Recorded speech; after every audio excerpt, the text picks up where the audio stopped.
السلام علیکم۔ اللہ تعالیٰ آپ سب کو خیریت سے رکھے۔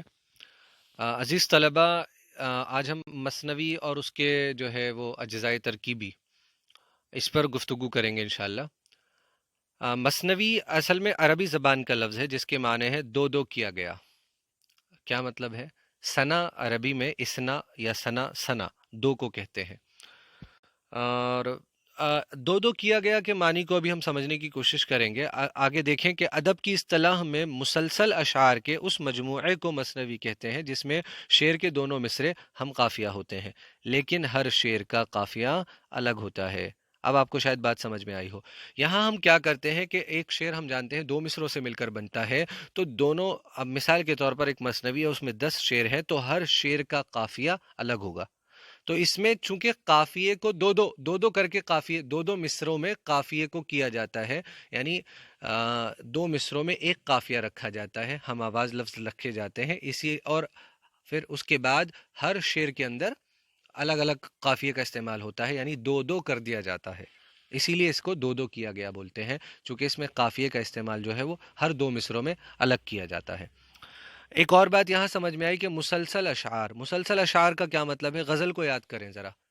غزل کے بارے میں یاد کریں گے تو پائیں گے کہ غزل کا ہر شعر معنی اور مفہوم کے اعتبار سے کامل یا مکمل ہوتا ہے، آزاد ہوتا ہے۔ ضروری نہیں کہ غزل کا پہلا شعر اور دوسرے شعر میں کوئی تعلق ہو بھی سکتا ہے، نہیں بھی ہو سکتا۔ ضروری نہیں پہلے شعر اور تیسرے شعر میں کوئی تعلق ہو، ذرا بہت تعلق ہو سکتا ہے، نہیں بھی، عام طور پر نہیں ہوتا ہے، چونکہ غزل کا ہر شعر مفہوم کے اعتبار سے مکمل ہوتا ہے، نظم کی طرح نہیں ہوتا ہے۔ نظم کیا ہوتی ہے؟ پوری کی پوری ایک مضمون پر، ایک عنوان پر، ایک ٹاپک پر ہوتی ہے۔ غزل کا ہر شعر کا اپنا ٹاپک الگ۔ غزل کے پہلے شعر میں شاعر کچھ بات کرے گا، دوسرے شعر میں کچھ بات کرے گا۔ ہاں، تھیم ایک جیسی ہوتی ہے، یہ مان سکتے ہیں آپ کہ فضا تھوڑی سی ایک جیسی ہوتی ہے، لیکن غزل کا ہر شعر، ایک شعر اگر آپ کو سنا دیا جائے تو آپ یہ نہیں کہیں گے کہ بات سمجھ میں نہ آئی، دوسرا شعر سناؤ، نہیں۔ یعنی غزل کے ہر شعر میننگ کے لحاظ سے آزاد، کمپلیٹ ہوتا ہے۔ ہوتا کہ نہیں ہوتا؟ ابن مریم ہوا کرے کوئی، میرے دکھ کی دوا کرے کوئی، یہ شعر اپنے آپ میں مکمل ہے۔ آپ کو اس شعر کو سمجھنے کے لیے دوسرے شعر کی ضرورت نہیں ہے کہ آپ کہیں بھائی آگے اور کیا، آگے اور کیا، نہیں۔ تو غزل کا ہر شعر اپنے آپ میں آزاد، مکمل ہوتا ہے۔ لیکن مثنوی کے بارے میں اب دیکھیے، مسلسل اشعار کا مطلب ہے کہ ایک ہی عنوان پر، ایک ہی موضوع پر مسلسل اشعار ہوں، لگاتار شعر ہوں، سمجھ گئے؟ عنوان ایک ہی ہو، مضمون ایک ہی ہو، مسلسل اشعار ہوں، اس کے مجموعے کو، اس کے گروپ کو کمبائنڈ کر دیں تو مثنوی کہتے ہیں، جس میں شعر کے دونوں مصرے ہم قافیہ ہوتے ہیں، لیکن ہر شعر کا قافیہ الگ۔ یہ مثنوی کی پہچان۔ مثنوی اپنی شکل سے پہچانی جاتی ہے۔ کیسے پہچانی جائے گی؟ آپ کے سامنے ایک نظم لکھی ہوئی ہے، کیسے پہچانیں گے یہ مثنوی ہے؟ ہاں، ایک طریقہ بتا دیتا ہوں، دیکھ لیجئے کہ ہر شعر کا قافیہ الگ ہے کیا۔ اگر ہر شعر کا قافیہ دونوں مصروں کا، شعر کیسے بنتا ہے؟ دو مصروں سے، ہر شعر کا قافیہ الگ الگ ہو، اور شعر کے دونوں مصرے ہم قافیہ بھی ہوں، اور ہر شعر کا قافیہ الگ بھی ہو، تو سمجھ جائیے گا یہ مثنوی ہے۔ ہاں، اپنی شکل سے پہچان لی جاتی ہے مثنوی، مضمون سے، عنوان سے نہیں پہچانی جاتی، کیونکہ عنوان تو مثنوی کا کوئی بھی ہو سکتا ہے۔ مثنوی کسی بھی عنوان پر، مضمون پر لکھی جا سکتی ہے۔ دنیا کی بے ثباتی کا بیان کرنا ہو، تفصیل سے بیان کر دیجئے کہ دنیا ختم ہو جانے والی ہے۔ آپ کو کسی، مثال کے طور پر، کوئی داستان بیان کرنی ہو، کوئی قصہ بیان کرنا ہو، قصہ بیان کر دیجئے۔ آپ کو بہار کے موسم کی رت بیان کرنی ہو، رت بیان کر دیجئے تفصیل کے ساتھ، مسلسل اشعار کا استعمال کرتے ہوئے۔ پہچانیں گے کیسے؟ کیسے کہیں گے یہ مثنوی ہے؟ شکل سے پہچانیں گے اس کی، کہ اس کے دونوں مصرے ہم قافیہ ہوں گے، یعنی ہر شعر کے، لیکن ہر شعر کا قافیہ الگ ہوگا، یہ ہے اس کی پہچان۔ تعداد مقرر نہیں، کتنے بھی تعداد ہو سکتے ہیں، طویل مثنویاں بھی ملتی ہیں، لمبی لمبی مثنویاں، اور چھوٹی چھوٹی بھی ملتی ہیں۔